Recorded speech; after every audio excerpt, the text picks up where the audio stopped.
Welcome to another episode of Lost in Science. It is science on your radio for another half an hour. My name is Chris, and this week I'm talking about time. This year is a leap year of sorts, not your normal leap year. There's going to be a leap second, an extra second inserted to balance the time of day with our atomic clocks. That'll happen at the end of June. So I'm going to explain what that is, why that is, and what you should watch out for when it happens. So that's look for that coming up. In the meantime, though, we do have another new guest, superstar guest person joining us, another Lost in Science team member joining, a science loser I was going to say, but that's probably a bit rude. Welcome to the show, Claire. Thank you. What a welcome. Yes, and Claire, can you explain to the good people who you are and what you're going to be talking about today? My name's Claire, and today I'm actually going to take the show on a different path. I'm going to be talking about virgin births in nature. Gotcha. Not the virgin births that we are so commonly hear of in so religion, yep. but the virgin births of nature. Okay, great. So when you say a different path, it's more a different parthenogenesis. Oh, exactly. Yes. Parthenogenesis. Oh, great. Look forward to that later in the show. But meanwhile, on with the program.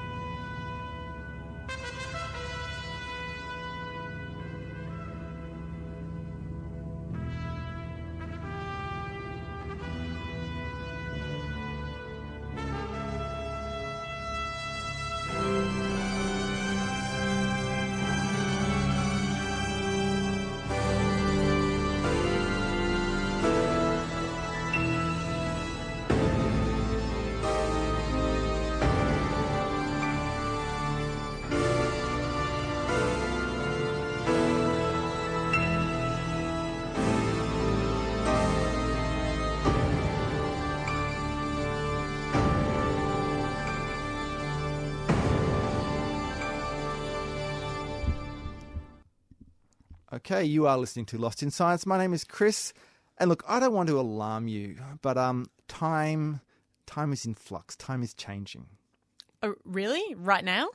Well, time is marching forward. I mean, it always kind of goes on like that. Yeah, but that's like regular time. We're all used to that. Yes, there is going to be a change to the calendar, the clock, I guess. This year, on the 30th of June this year, there will be what we call a leap second, which is an extra second that's inserted into the calendar due to the Earth's day getting longer and needing to keep things synchronized. Look, it used to be, of course, that the day was completely defined by the Earth rotating on its axis, but this was before we had accurate atomic clocks. And defined the second in terms of the vibrations of cesium atoms. So now the second is far more accurate, and we say that then the rotation of the Earth, and we say that the day is 86,400 seconds long. When it's not, then we had to adjust things slightly. So we've been adjusting it a little bit, sort of like a little bit shorter than it should be for every sort of second, and so we have to add another second in. Okay, so the second is, like I said, is defined according to the vibrations of a cesium atom. That's the basis of the atomic clock. And that calculation with 24 hours, it should be 86,400 seconds in a day. But the actual Earth's rotation is slightly longer than that 86,400 seconds. So so we had to we fall behind, I guess. Our clocks fall behind. We have to add in an extra second now at the end. And this is decided by a group called the Earth Orientation Center based in Paris. They monitor this thing. They have graphs on their website about the rotation of the Earth, and they decide when it's gone so far that we need to insert another second. And this is the 26th time that there has been a leap second inserted since they began this whole system in 1972.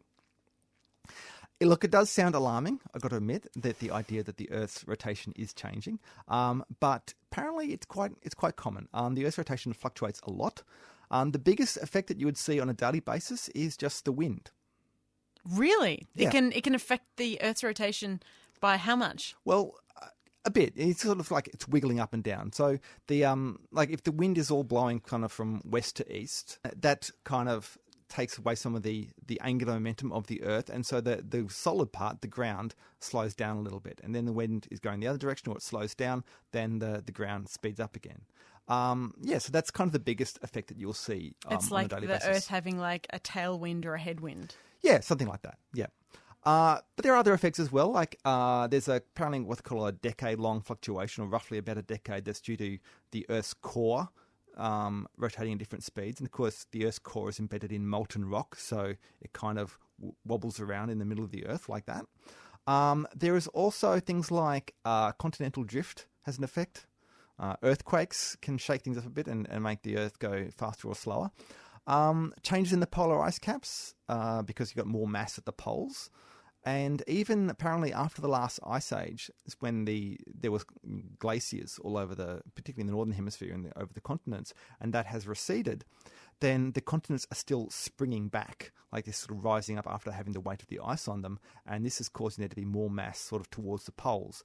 And it's like an ice skater pulling their arms in, the Earth speeds up slightly.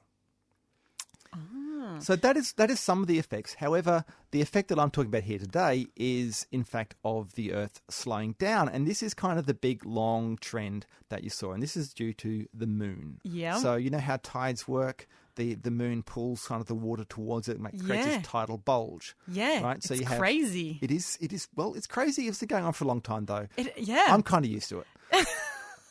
So you have a high tide on the side of the Earth that's facing towards the moon, and also a high tide on the exact opposite side, and then halfway around you get a low tide. So you've got this kind of bulge. So the Earth is there in the middle, and you get this kind of elongated bulge of the water. Okay, trouble is it's not exactly pointing towards the moon, because the Earth is rotating on its axis and pulls the bulge around with it due to friction. But the moon is still pulling on that water, so there's kind of tug between the Earth rotating and the moon pulling on it. Yeah. And that causes with the friction causes the Earth to lose a bit of its rotation and slow down a bit and gradually slow down.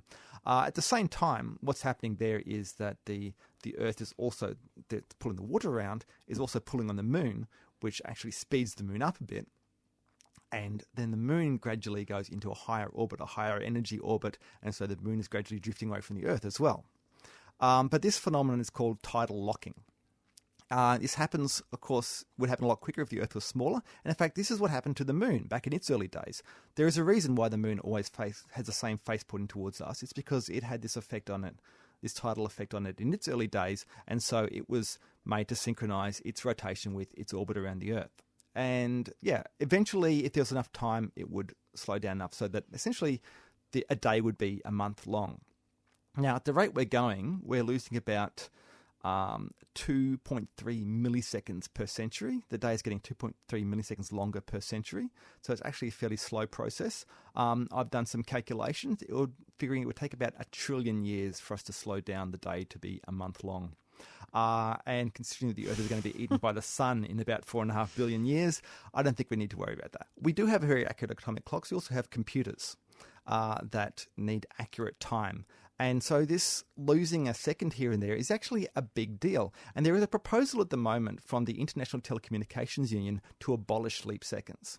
They're going to be debating it in November this year about whether they should get rid of this system of leap seconds. And do they throw that open to public debate, or do they just have a forum? Who can get involved in this process? Can I submit an application to save the leap second? I don't know the answer to that. There are people concerned because it would mean, for instance, that then if they did that, our clocks would come out of sync with the day. Sundials wouldn't work, is one of the things people have pointed out. Oh, well, that's evidence enough for me that we should keep the leap second. But the issue is because leap seconds do they do worry the computers. The last time there was a leap second inserted was in 2012, and there's a number of computer systems that didn't cope very well with it, including booking system of various airlines. Qantas apparently had delays of up to 2 hours. That's more than a single second. And they had to check in everyone manually because their computer systems just couldn't handle the extra second. It just ruined all their timing. So yeah, it is a serious problem for computers. Many of them have introduced workarounds and they have different approaches to it. So Google, for instance, they're famous for having a leap smear. So what they do is sounds awful. instead of adding an extra second at the end of the 30th of June, they just basically spread this extra second out throughout, say, a longer period of time, so that it's kind of imperceptible to most people, and then just go back to normal speed then in the. Why don't we just go back to 1999 and see what everyone did with the Y2K bug? Well, what everyone did was spend a lot of money trying to fix it. I think that's what people don't want to actually have to have. Yeah.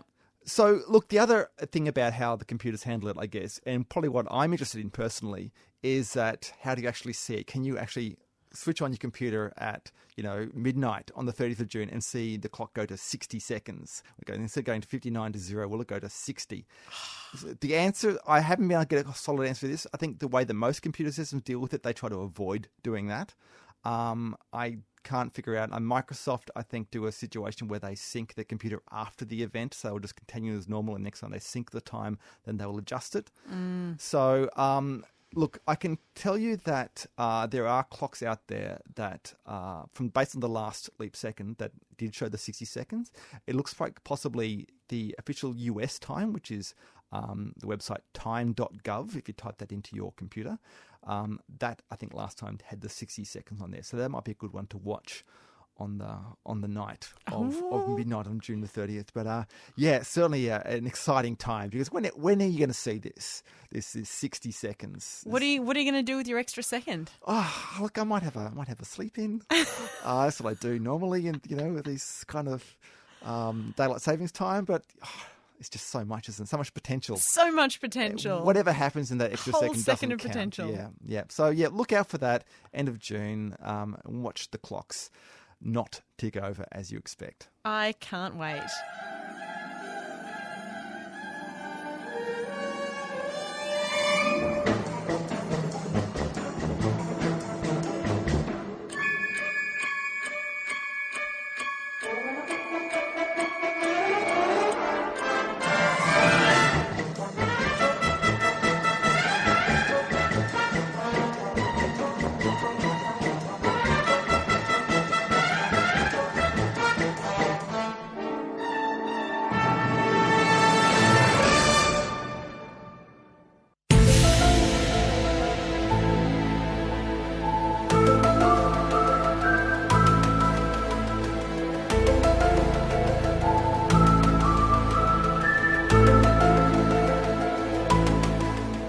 Across Australia on the Community Radio Network, you're listening to Lost in Science.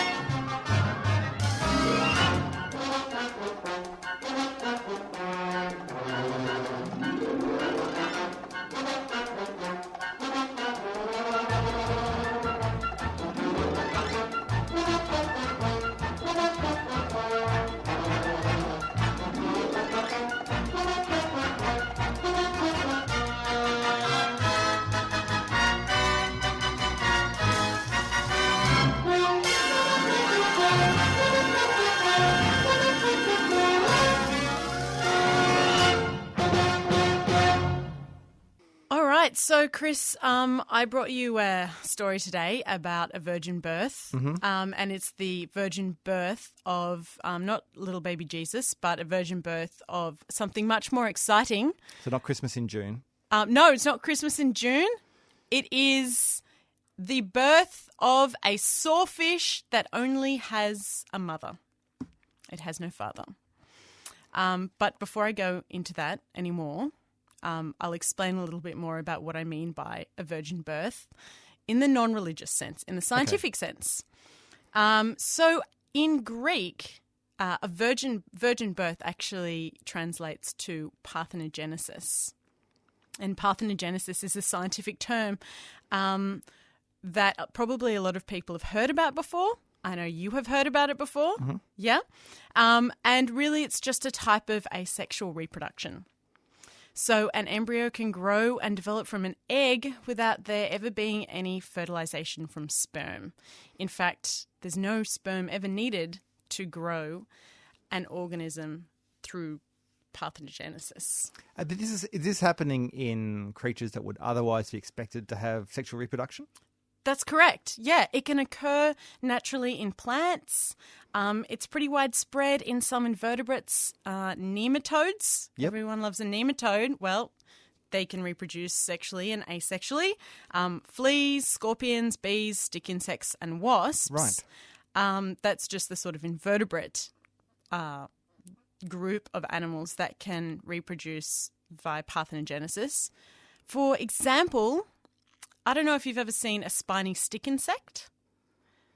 They're spiny? They're spiny. Yes. They're spiny. They look like dried up spiny gum leaves.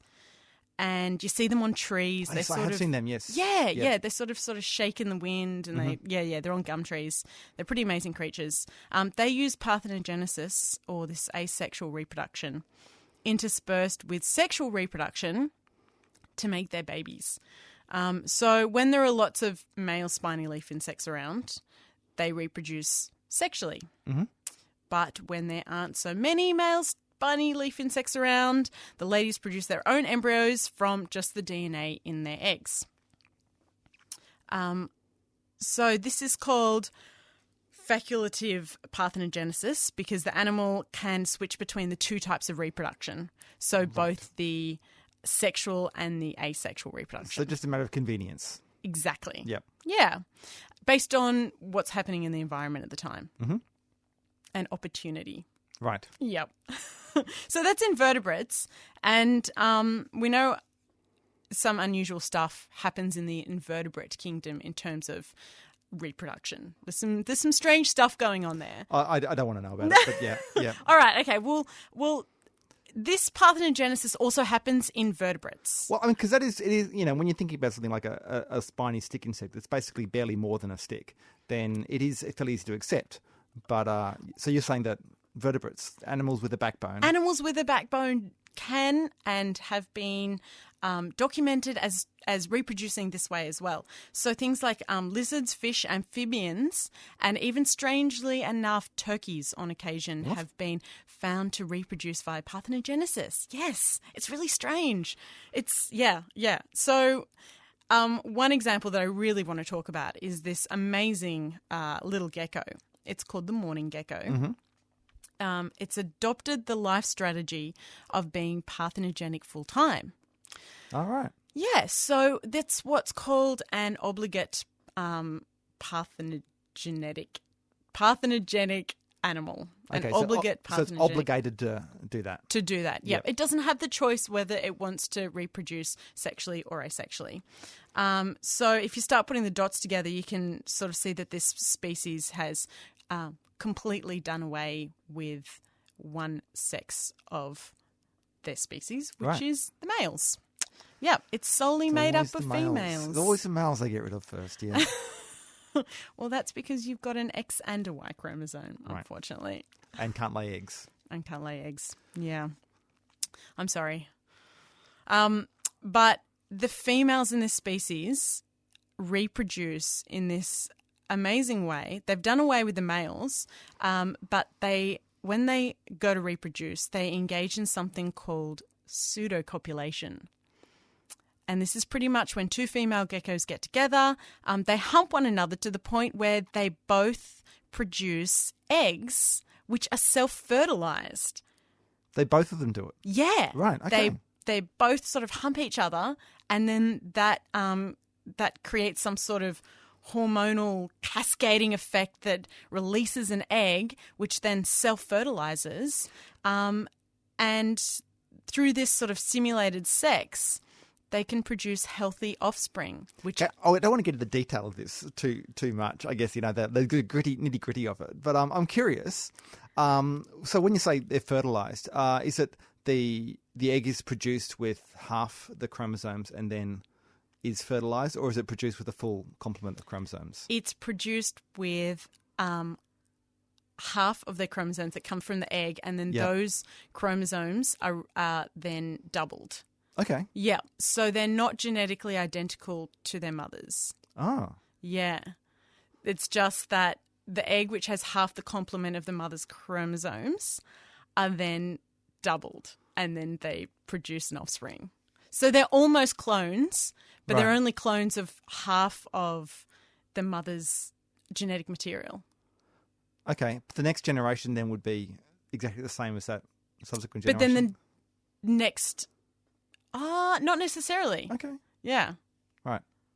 Or necessarily. I don't know. We'll have to look at the maths of that. Anyway, carry on. Yeah. We'll have to look at the maths of that after. Yeah. That's a very interesting point, though. Something these lizards aren't telling us. But I think what you realise is that there is a downside to this. And obviously, by switching permanently to reproducing asexually, the geckos are pretty much almost cloning themselves, which is sort of like the worst kind of incest that you can partake in. And it also means that they don't have the power and the protection of genetic diversity, which can protect a species from disease, changes in the environment. Less genetic diversity pretty much leaves them quite vulnerable. Yep. But having said that, these mourning geckos are doing really well. They're doing all right. They inhabit most coastal areas around the Indian Pacific Ocean. They're found in Malaysia, India, China, Indonesia, and even right here on our shores. Right. Well, I guess if you have start off with a number of a fairly big diverse population, and then they're each reproducing the same way, then you're still going to end up with a fair bit of diversity of different individuals. They're just going to be different strands in the population, if that makes sense. Well, I don't know. I mean, if they go in different places or different geographical ranges, then maybe. But if they keep having some sort of constant, I don't know. Oh, maybe. Yeah. Maybe. Okay. Well, we won't write them off yet. Yeah. Yeah. So these geckos are an example of the obligate parthenogenesis, where they have to reproduce asexually. But the spiny leaf insect that, if you remember, she could switch from one type of reproduction to the other. Yep. The facultative parthenogenesis. And for vertebrates, occasionally they can partake in this facultative parthenogenesis. It happens in captivity most of the time with... it can happen with snakes and lizards, and has also been documented in zoos with animals like the Komodo dragon. But as you can imagine, animals in captivity are often alone in their cages. So it's thought that this lack of company or any sort of mate drives or forces the reproductive biology of an animal down the asexual route. And the animal has no other choice. Yeah, well, we won't judge. No. But it's recently been discovered for the first time that in a wild population where animals are, I guess, interacting with one another on a regular basis, are using this mode of reproduction, this facultative parthenogenesis. And what animal is this? This is the small-toothed sawfish. Now, this small-toothed sawfish is pretty amazing to look at. It's part of the stingray family. They're amazing creatures. If you have a look at one of them, they look like they have a chainsaw for a nose. Oh, yeah. Yeah, you can You sometimes sort see of these picture... up in beach shacks and that sort of thing, the big kind of, exactly. chainsaw thing, Yeah. And, they're... Big long nose with teeth on the outside. Yeah. And just amazing looking creatures. But this particular species of animal has a small but significant percentage of these small-toothed sawfish that are reproducing asexually in the wild. And this study that came out 2 weeks ago found that at least 3% of the population were born from just a mother. And what's even more interesting, I think, about this is that this species is on the brink of extinction. Oh, okay. So the population, it's estimated the worldwide population is about 1% of what it was in 1900, which begs the question, did these small-tooth rays develop this facultative parthenogenesis as a way of reproducing because their population's being pushed to the brink of extinction. Yep. And this is the only way that they can continue their population. Like the lonely critters in the zoo. Like the lonely critters in the zoo. Yep. Is this their only option, or is it something else that we haven't thought of? Yeah. And which begs the question as well, are we going to see an explosion of these virgin births in the world as more and more animals get pushed to the brink of extinction? So I sort of hope we do see that. Well, in the fact that I hope that animals can pull out all stops and try to save themselves, because I'm a little bit down on the human population and I don't know if we're going to be able to save them. Okay, for them. that's a fair call. Yeah. And often the asexual reproduction seems to be quicker. Exactly. You don't have to wait around for a mate. Yeah. Exactly. Yeah. So it's a good way to come back from low numbers. Yeah. Exactly. Well, we'll hold out our hope for the small-toothed sawfish, and hope that it sticks in there. Thanks very much, Claire. Oh, no worries.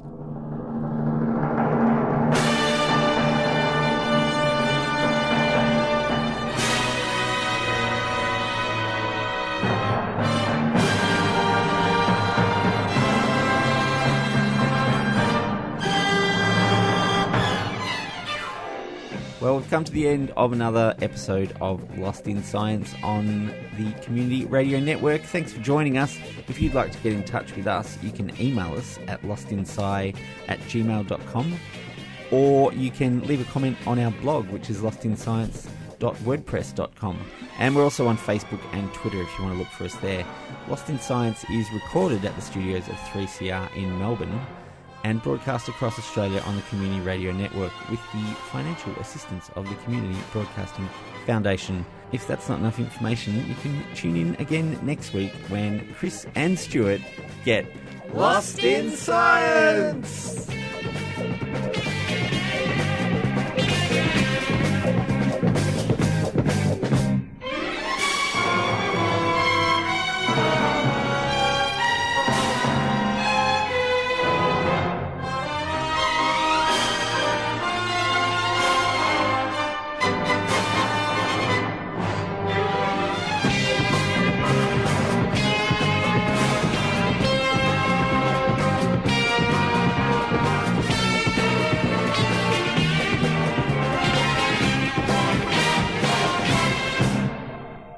Thanks for listening to a 3CR podcast.